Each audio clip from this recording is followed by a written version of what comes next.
Salut la famille Appen, bienvenue sur votre chaîne Pat de Mars. On va revenir sur le match qui s'est déroulé tout à l'heure entre l'Olympique de Marseille et l'AS Monaco, qui s'est terminé sur un match nul de partout avec une supériorité numérique de 11 contre 9 pour l'Olympique de Marseille. Mais bon, on va revenir sur le match, ce qui s'est passé réellement, et après on verra par la suite. Donc le match s'est déroulé dans une grosse ambiance au Stade Vélodrome. Le début du match était bien vivant, hein, avec des intentions offensives de la part des deux équipes. Mais bon, à ce petit jeu, c'est Monaco qui a été le plus efficace, avec une ouverture de Golovin pour Ben Yedder, qui a trompé Lopez d'une volée croisée du pied gauche à la 7e minute de jeu. Donc ça faisait déjà 1-0 pour Monaco. On se disait, ça y est, ils vont dérouler et on va pas voir le jeu. Eh ben non, dans la foulée, il y a eu un tournant dans le match. À la 11e minute de jeu, une grande passe en profondeur pour Vitinha. Et Moripan a retenu Vitinha dans le dos. Et ça lui a valu directement un carton rouge direct. Mais après, l'OM prenait le jeu petit à petit. Et Aubameyang a donné un ballon à Vitinha qui l'a gâché encore une fois. Après, l'OM s'était installé dans le camp de Monaco, à 11 contre 10. Et l'OM avait cependant du mal à inquiéter Con en raison d'un déchet technique trop important à l'approche de la zone de vérité. Donc, à chaque fois que l'OM était aux 18 mètres, il n'y avait plus moyen, ça tournait en baballe, ça faisait que ça. Et pour y arranger les choses, eh ben, encore un blessé, Jonathan Klaus qui est sorti. Donc il a été remplacé par Soglo. Et donc ça fait encore le 14e joueur qui sera absent sur la liste de l'OM.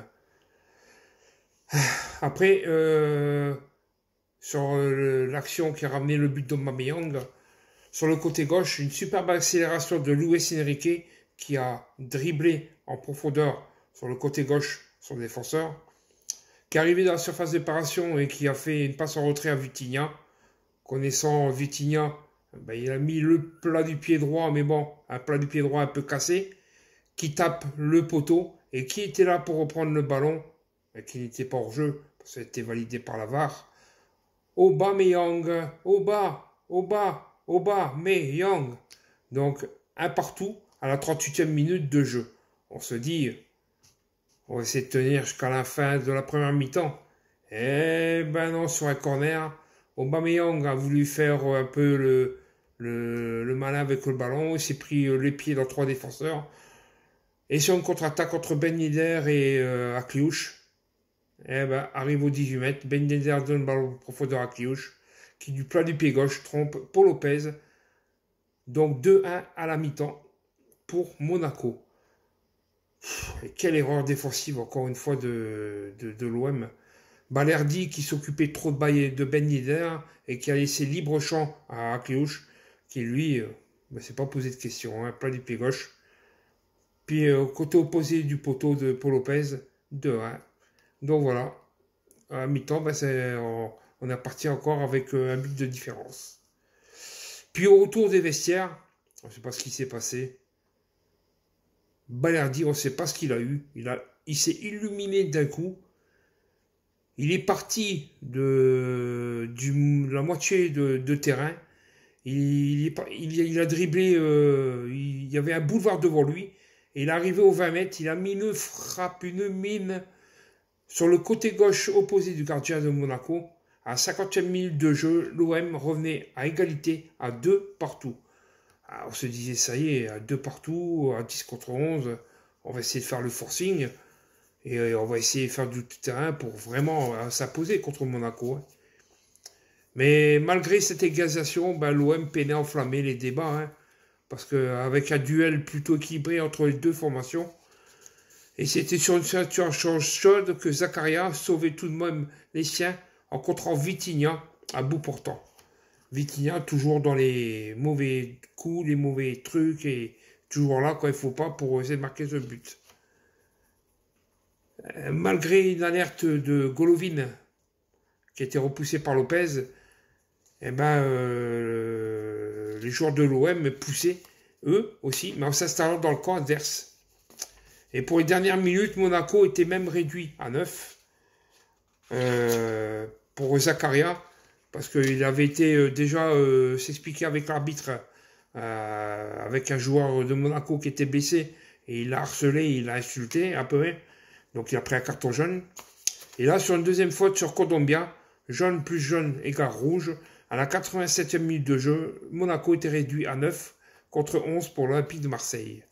Malgré ça, on a failli se prendre un contre de Monaco dans toute fin de jeu. Et heureusement que Golovin a voulu donner à Ben Seguir de l'autre côté et que Milita a contré le ballon. Sinon, on se faisait encore à 3 contre 2, comme contre le but de Akliouche. Donc c'est pareil.